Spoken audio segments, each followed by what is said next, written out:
Artinya begini, kita terlahir juga karena cinta dan kita hidup juga karena cinta.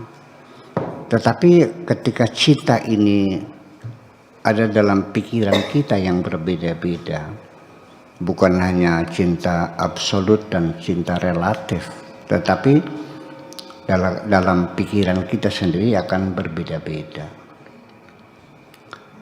Ditambah lagi kadar bahagia itu bertingkat-tingkat.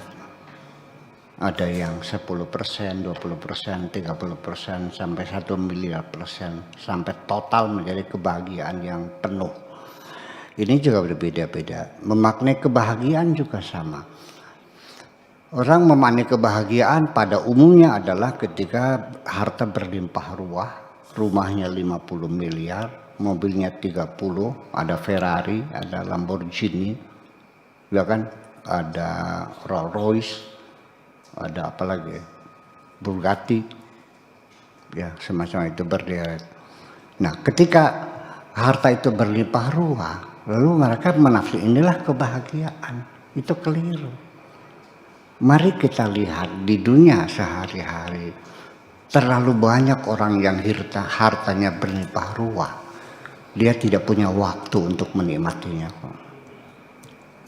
Berpelukan dengan istri juga sebulan sekali. Makan juga terburu-buru, enggak pernah dikunyah, langsung ditelan karena take off-nya jam 7.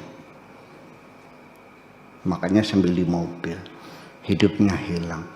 Taman bunga depan rumahnya yang begitu luas, biaya perawatannya 100 juta untuk tukang kebunnya itu.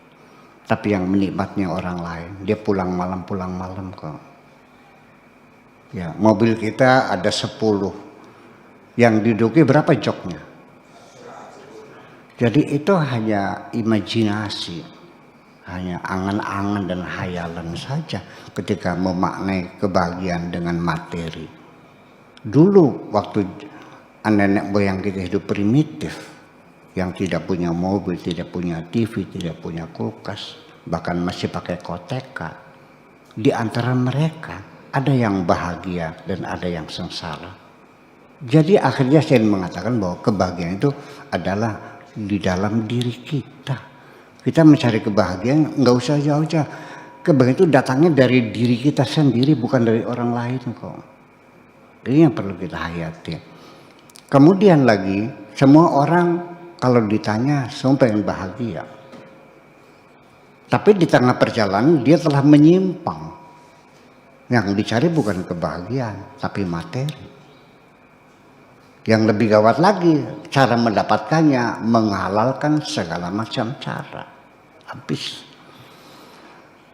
Setiap kita melakukan dosa, pasti akan mendatangkan siksa dalam hati kita. The feeling of guilty.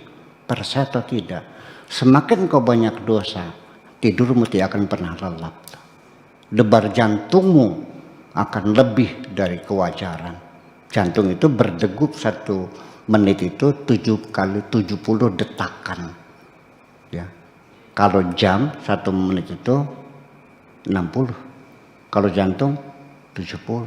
Bisa lebih dari 100. Kenapa? Orang yang banyak dosa itu dikejar-kejar oleh the feeling of guilty, ketakutan. Fobia itu datangnya dari kejahatan-kejahatan yang kita lakukan. Bahwa Tuhan menjanjikan sorga di kemudian hari, neraka juga nanti di hari akhirat. Tetapi nyatanya sorga sudah dibuktikan sejak kita di dunia ini, dan neraka juga sudah dibuktikan ketika di dunia ini. Replika dari sorga, replika dari neraka kita rasakan sehari-hari. Coba hari ini kita berbuat baik, menyantuni anak yatim, mesti makan orang-orang miskin. Di malam harinya Anda akan merasa damai kok.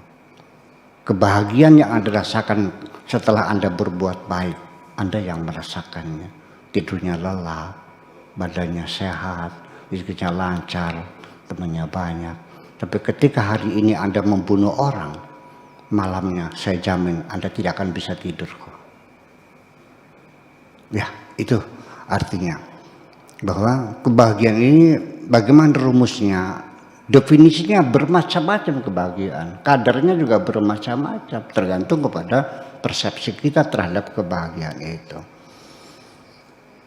Tingkat kebahagiaan yang tertinggi yang Allah berikan kepada aulianya, kepada kekasih-kekasihnya, yaitu dihilangkannya rasa takut dan rasa sedih.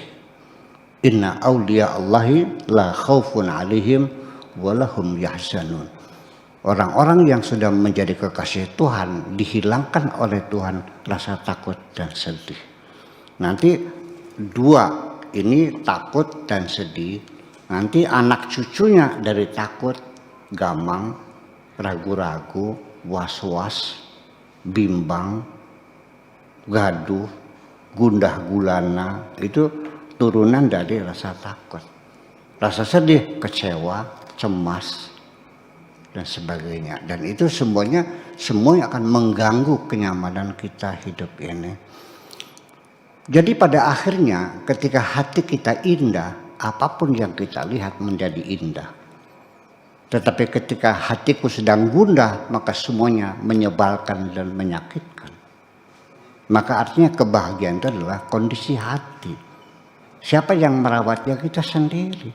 Tapi kadang-kadang kebahagiaan itu sendiri, ketika kita sedang dalam keadaan bahagia, kita tidak sadar. Tetapi ketika kita sedang sakit, itu kita rasakan dan tidak pernah berhenti. Kenapa? Kita ingat janji Allah, wala in syakartum la azidannakum. Ketika engkau bersyukur, maka akan kutambahkan. Dengan rasa syukur kita kepada Allah, itu tingkat kebahagiaan kita akan terus meningkat. Tetapi ketika kita tidak bersyukur, mengingkari nikmat Tuhan, selalu merasa kurang, selalu tidak pernah cukup, tidak menerima segala keputusan Tuhan dengan hati yang tulus, maka Anda akan mendapatkan siksaan. Bukan di akhirat saya, di dunia juga Anda sudah tersiksa. Dan namanya rezeki sesungguhnya itu adalah, sadarnya itu adalah ketika kita mendapatkan dan ketika kehilangan. Antara mendapatkan dan sampai hilang, selama itu kita tidak menyadarinya sebagai kenikmatan. Kalau saya izinkan, ibaratnya seperti kita pakai kaos. Ingatnya waktu pagi akan berangkat kantor pakai kaos. Selama di kantor kita bekerja, kita tidak sadar pakai kaos. Nanti setelah sore pulang ke rumah mau mandi baru buka kaos. Ketika mau mandi kita baru sadar kita pakai kaos. Seharian di kantor kita tidak pernah sadar pakai kaos. Kebahagiaan juga begitu. Pengantin baru kawin kita sadar kita dapat kebahagiaan, dapat rezeki, punya istri yang cantik, yang setia. Paling lama 6 bulan. Setelah itu bertengkarnya terus menerus. Sampai nanti ketika meninggal baru dia kecewa. Ya, selama sekian puluh tahun kebahagiaannya tidak pernah dirawat, diabaikan semuanya. Jadi artinya ini adalah relativitas tentang kebahagiaan itu sendiri. Akhirnya di penghujungnya depend on, sangat tergantung bagaimana Anda mengelola kebahagiaan itu sendiri. Terima kasih.